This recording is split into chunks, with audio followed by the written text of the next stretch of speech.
like Christmas is here again. He'll be here. Oh dear me. I've been ill for a few days. Apologise for that. I think I'm over it, ish. Lots of fluids, key. We've got breakfast here. No oats today. I've run out. So we've got 3 pieces of toast, 2 buttered, 3 eggs, 200 ml of egg whites, and a banana. Yes. When you're this far into an off season, food just, it's not the same. It's just not the same. Last night I had a lasagna. I thought I was going to finish it. Didn't finish it. You can aim towards a certain amount of calories, but if you don't hit it, it's just a bit of a pointless number. Anyway, I know what you're gonna say. You can't have bread, it's got gluten in it. Well, you're wrong. You're an idiot. If a food agrees with you, and by that I mean you agree with the food when you eat it, you can eat it. And I can eat bread. Backyard after a 5-hour drive from Colton or some weird. I could listen to Joey Diaz all day long. That man's got a lot of stories. Don't know how many of them are true, but he seems to have a story for every single situation. I imagine most of them are true. He seems like he's gone through a lot. Anyway, we are going off for push. I know last video I had a push workout in there as well, but this is my second push workout of the week, which normally would be, but I've been ill, so yes, it'll be a different workout anyway, so hopefully something different, and of course I'll do a voiceover, so let's go. There has been a lot of people talking about the Game Changers movie. I'm not going to call it a documentary because it really wasn't. And I've had a few people asking about it on Instagram through the DMs, because I've talked about it a few times, and they asked my opinion on things. And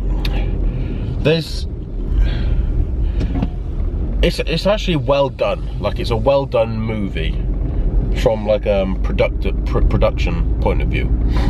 However, like, every single study that they use is cherry picked to support their evidence. Now, if you're going to do a study where you're actually, or if you're going to do a documentary where you're picking studies, they need to be studies which have been like peer reviewed and things like that.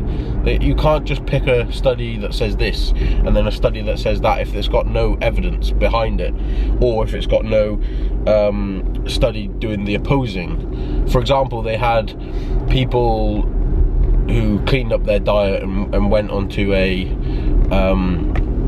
plant-based diet from the standard American diet. Of course you're going to feel better.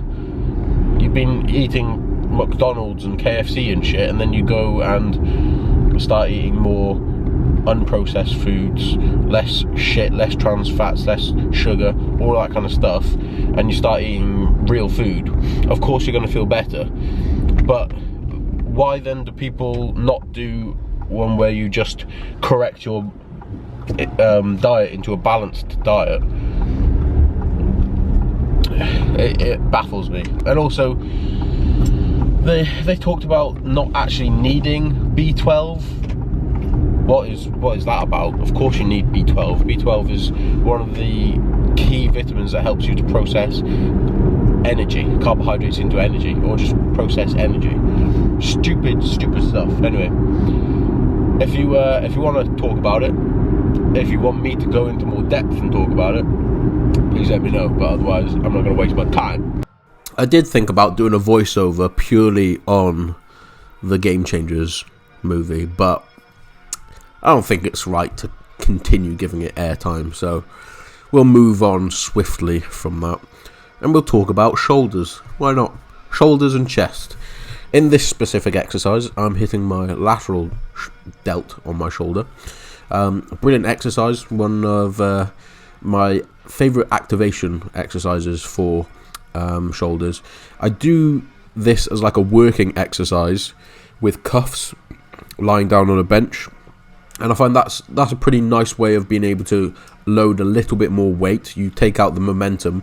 But when I'm first starting my workout off, I tend to do something with a little bit more lightweight and higher amount of reps, just to get a bit more blood flow going through the muscles, get a little bit more of mind muscle connection going before I start hitting some heavy weights. Which brings me on to a topic which came up on Instagram, which I addressed on Instagram, but if you don't follow me on Instagram, you'll never know, so we'll put it on the YouTubes. It was talking about mind muscle connection when you're lifting very heavy, when you're going on your like top compound movements. Basically, it was a lady, she DM'd me asking about I think it was either squats, or no, it was leg press. She said she can't really feel it in her quads when she's doing heavy leg press. And I said to her, I was like, you know, there's quite a few things that go into feeling a certain exercise, and especially when you're on something like a leg press where there's quite a lot of muscles in play, like your hamstrings, your glutes, your adductors. It's quite difficult to isolate that feeling in one specific muscle because you're using so many different muscles, right? So we kind of had a little bit of a back and forth, and I said it's basically a way of structuring your training. So for me, I'll have a small isolation at the beginning of my workout just to kind of get that mind muscle connection going. Then as I go through my workout, my next exercise is usually like a heavy compound. So for example, it could be on a hamstring day, heavy RDLs or heavy deadlifts. On a quad day, it'd be like a heavy hack squat. And obviously you've got lots of muscles in play there, so it can be difficult to specifically feel it in one muscle, but you are working that muscle, okay? So regardless of the feel, you have to be using certain muscles to make that movement happen.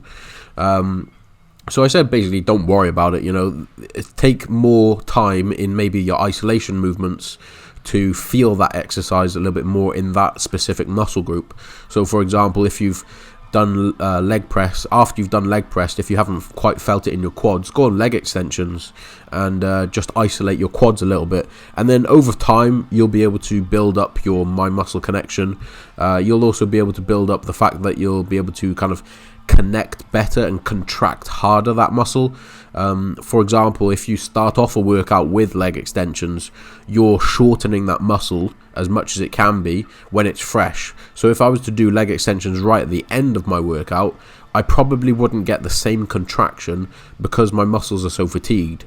So it's good to have a bit of everything.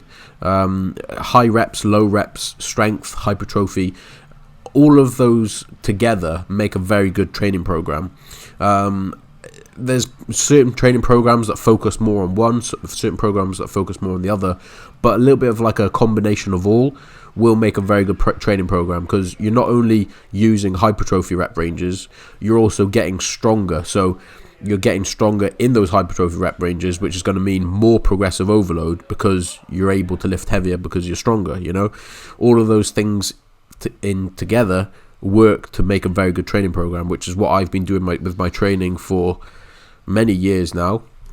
I feel like it's you know, starting to show a little bit. I feel like I look a little bit more like I lift, especially once I'm in the gym, once I've got a bit of a pump. But you know, we're always striving for more. In this case, I'm striving more for not only 2020, my next bodybuilding competition, but also just because I like to see myself progress. I like to see my hard work going into something and seeing the results of it. And sometimes that's with my body, sometimes that's with my knowledge, sometimes that's you know, it can be with so many different things, but I'm constantly looking for progress. It's just how I am. It's how I've always been, except for when I was like a teenager, but it's how I am now. Actually, quite a good training session today. Quite happy with it. Overall, I'd give that session about an 8.9 out of 10. Do you remember a couple of months ago I said I've been seeing loads of hearses, it might be a sign? Well, it was a sign, but not of a sign that I'm going to die. But there's a cemetery literally like across the road from the gym. Well, not across the road from the gym, but just around the corner from the gym. So that's why I've been seeing hearses all the time. Luckily for me, I ain't gonna die soon. back at it again with another voiceover. How are you all doing? Hope you're enjoying the video so far. If you are enjoying the video, you've made it this far, so give it a like, because you're obviously liking it for some reason. Drop a comment. Why not? Drop a comment down below. Let me know how your day's been. I want to know. And I also want some comments on my videos because it helps the algorithm. But I also want to know how you're doing. Okay, so the workout. This pull workout was a very good workout. This exercise here is a machine row, and I've chosen to use a pad on it to make not only the cushion a little bit more cushiony, but also increase the range of motion. When you get this machine right back to that position, it's hella heavy, which is a good thing. I'm trying to overload that shortened range of movement on that shortened position, sorry, of the lat. And then I went into some heavy single arm pull downs. This is a unilateral pull down. I'm choosing a overhand grip in this one, and actually my second set I did an underhand grip, which really pissed me off because I don't know why, but for some reason I did an underhand grip, and then for the sake of consistency there was none, so that slightly annoyed me. That's why this session wasn't a 10 probably. But anyway, it was first time I've done 60 for 10 reps, so that was fun. It's a very good contraction at the bottom with this exercise, and a stupidly nice stretch. One of my favourite staple back exercises at the moment with this workout. Now, mag grips. I've got a little bit of a thing against mag grips, if I'm honest. This mag grip, it feels nice, like the contraction is really good, but the grip on it is horrible. Like, it just feels like you're gonna constantly slip out of that grip. You can't really use straps or anything because there's nothing for it to wrap around. It's like a weird shape, so you can't like secure yourself into it.